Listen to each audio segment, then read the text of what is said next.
yang menjadi korban utama mengangkat isu 27 Juli sebagai kejahatan pelanggaran HAM berat, ya, agar kita bisa belajar bahwa kalau kita melakukan kejahatan politik, kejahatan kemanusiaan harus dihukum. Dan 27 Juli ini adalah satu peristiwa kejahatan HAM yang menurut saya layak dijadikan pelanggaran HAM berat, kira-kira begitu. Dan Petrus akan menyampaikan pandangannya apa yang kami mau untuk penyelesaian 27 Juli setelah 27 tahun peristiwa tersebut.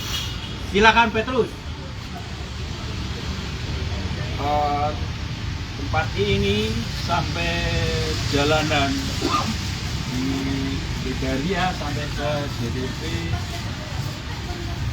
27 tahun yang lalu masih teringat di dalam benak saya bersama teman-teman PRD. Hari itu saya, Budiman, dan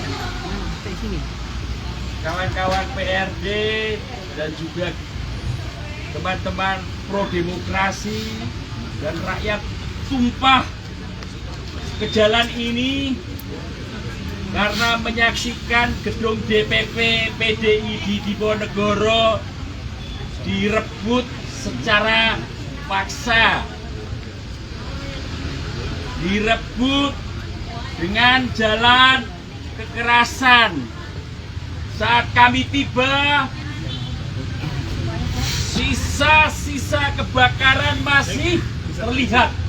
Asap membumbung tinggi, ambulan meraung-raung keluar masuk dari DPP PDI, dan pemadam kebakaran membersihkan jalan di sekitar PDI karena di situ beberapa saat sebelumnya terjadi pertumpahan darah, terjadi pertempuran yang tidak seimbang, terjadi pemaksaan di mana seluruh gerakan pro demokrasi, pro mega ada dalam gedung itu untuk mempertahankan karena isunya gedung akan direbut dengan cara kekerasan. Beberapa hari sebelumnya saya dipanggil oleh almarhum Munir. Munir mengatakan bahwa DPP PDI tempat mimbar bebas, mimbar demokrasi, tempat rakyat Jakarta memulai perlawanan secara terbuka kepada rejim Soeharto yang membawa efek bola salju akan direbut, akan dihentikan gerakan itu karena menjadi embrio people power. Munir mengatakan dengan jelas akan diciptakan kerusuhan dan PRD menjadi kambing hitam. Selesai sudah. Munir meminta saya berhati-hati dan menjaga diri. Kami di sana bersama rakyat Jakarta yang menolak politik intervensi Orde Baru kepada salah satu partai politik dengan mendongkel kepemimpinan Mega di dalam Kongres Medan, tumpah ke sana untuk memasuki areal di mana beberapa korban yang selamat melakukan mimbar bebas di depan Megaria dan mengatakan jatuh korban nyawa. Teman kami terbunuh. Mereka pembunuh Suryadi Ante Soeharto. Mereka katakan itu. Itulah menyulut amarah. Amarah kumpulan massa dan merangsek. Ketika itu sore hari pukul mundur sehingga berlarian di sana.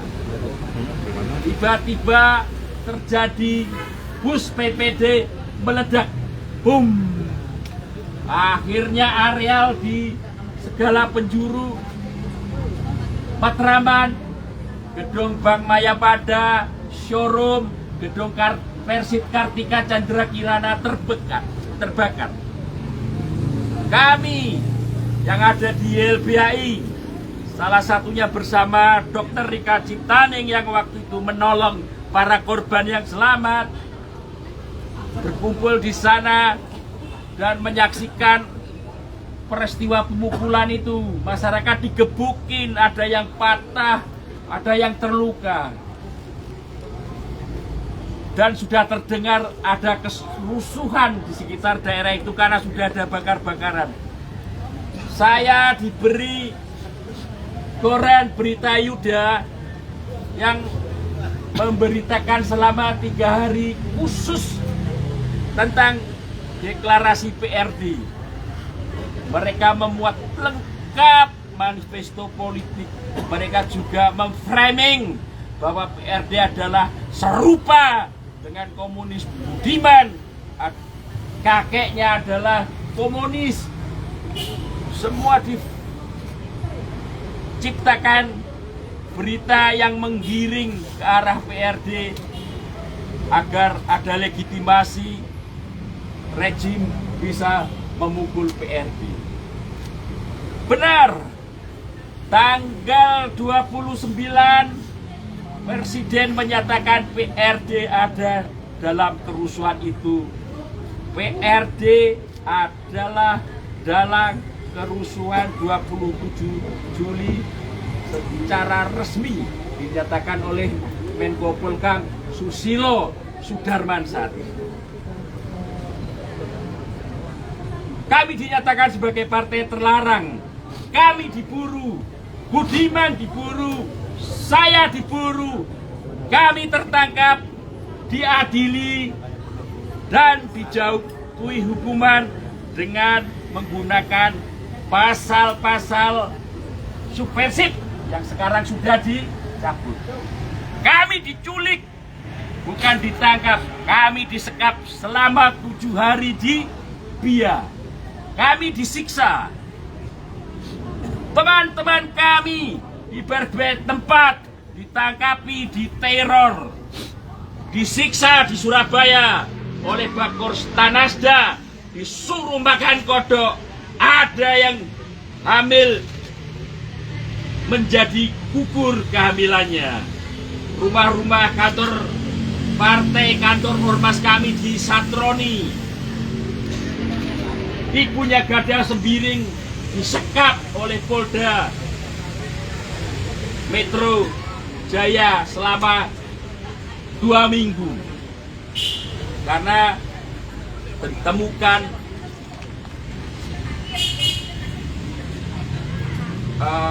peluru warisan ayahnya yang ternyata atase militer di Burma, pensiunan, udah purnawirawan.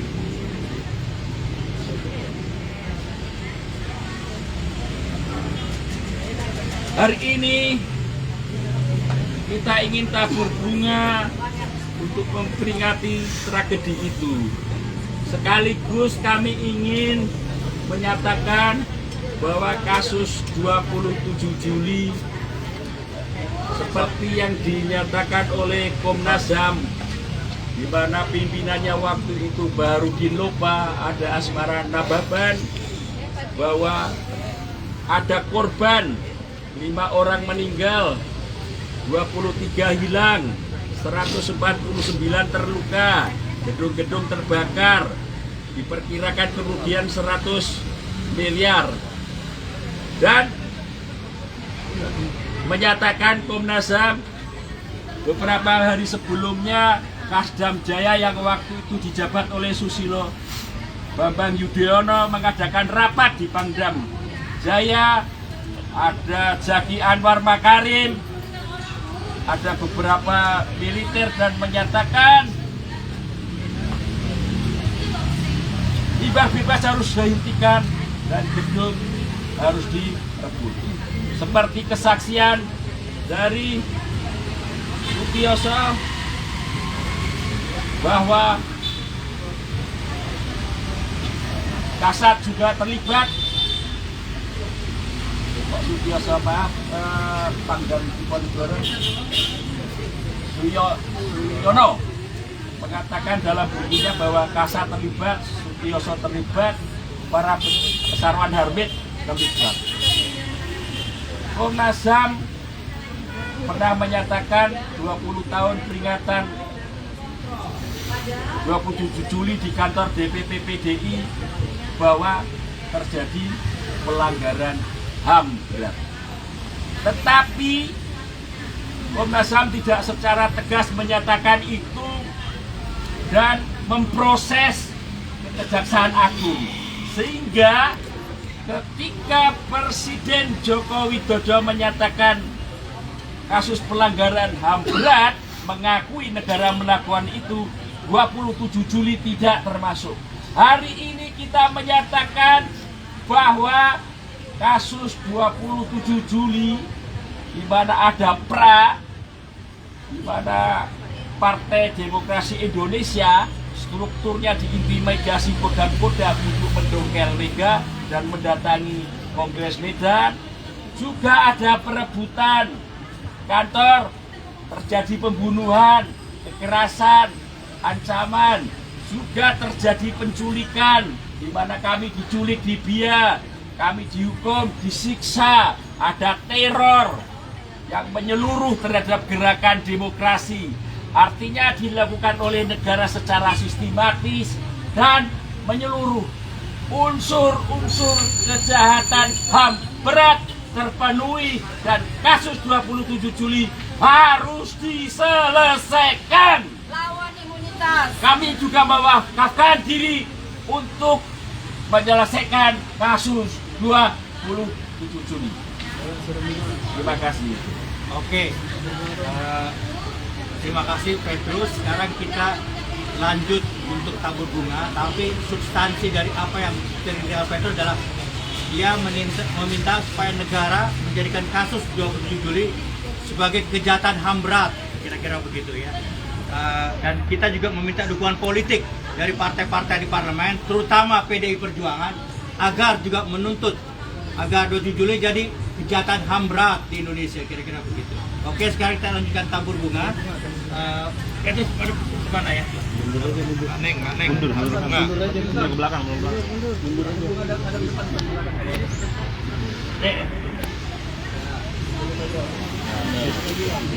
Lagi mundur.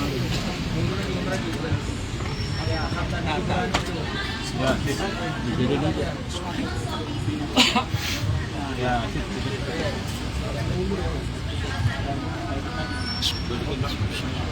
udah sini aja bang. Nah itu sip. Ya sip. Oke.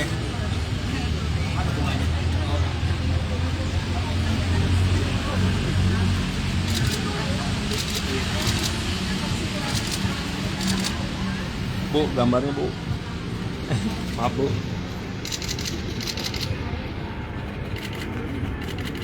Ya.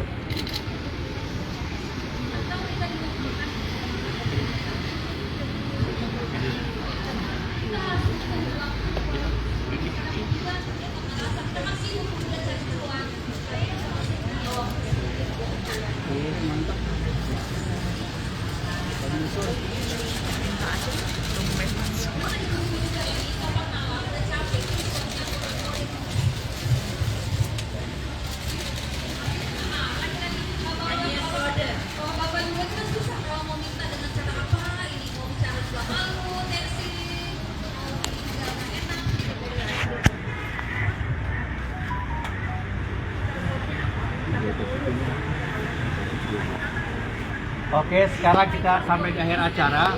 Saya minta Ustadz Jainal Mutakin untuk memimpin doa untuk korban 27 Juli dan keadilan untuk korban penggilaan paksa. Pak Ustadz Jainal Mutakin dari NU, silakan ke depan.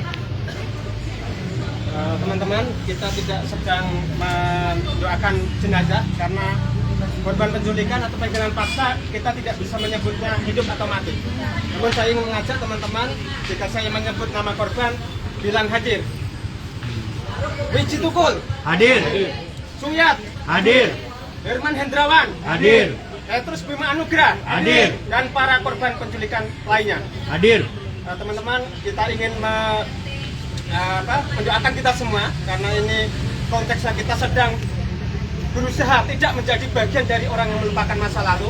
Kita ingin mendoakan kepada semangat, roh, spirit dari kawan-kawan yang sudah memperjuangkan demokrasi dan hak asasi manusia hingga mereka dihilangkan secara paksa dan sekarang kita belum mendapatkan kejelasannya. Kita ingin mendoakan teman-teman dan kita semua supaya kita terus konsisten, kita terus menjadi bagian dari rakyat yang terus mendoakan bangsa ini supaya demokrasi yang diperjuangkan dengan susah payah, hak asasi manusia yang terus dikembangkan dengan susah payah dengan perjuangan darah dan air mata bisa terus tegak di negeri ini. Dan untuk itu kita tidak akan pernah lupa, kita tidak akan pernah menggadaikan bangsa ini kepada orang-orang yang telah melecehkan hak asasi manusia, yang telah menginjak-injak demokrasi. Kita semua percaya bahwa tidak akan pernah ada proyek pembangunan yang dikelola oleh koruptor. Begitu juga kami tidak akan pernah percaya bahwa tegaknya HAM dan demokrasi akan diselenggarakan dengan baik oleh pelanggar HAM dan orang-orang yang menginjak demokrasi. Jadi kita di sini semua, terima kasih semua sudah mendukung kita tidak melupakan masa lalu kita. Kita ingin melangkah maju supaya bangsa ini semakin baik sebagaimana yang dicita-citakan kawan-kawan yang masih hilang. Semoga Tuhan Yang Maha Kuasa terus membimbing kita, terus memberikan kekuatan, keteguhan pada kita menjadi orang-orang yang teguh dan konsisten dalam memperjuangkan tegaknya hak asasi manusia dan demokrasi. Amin. Amin. Sekian. Oke, kawan-kawan wartawan.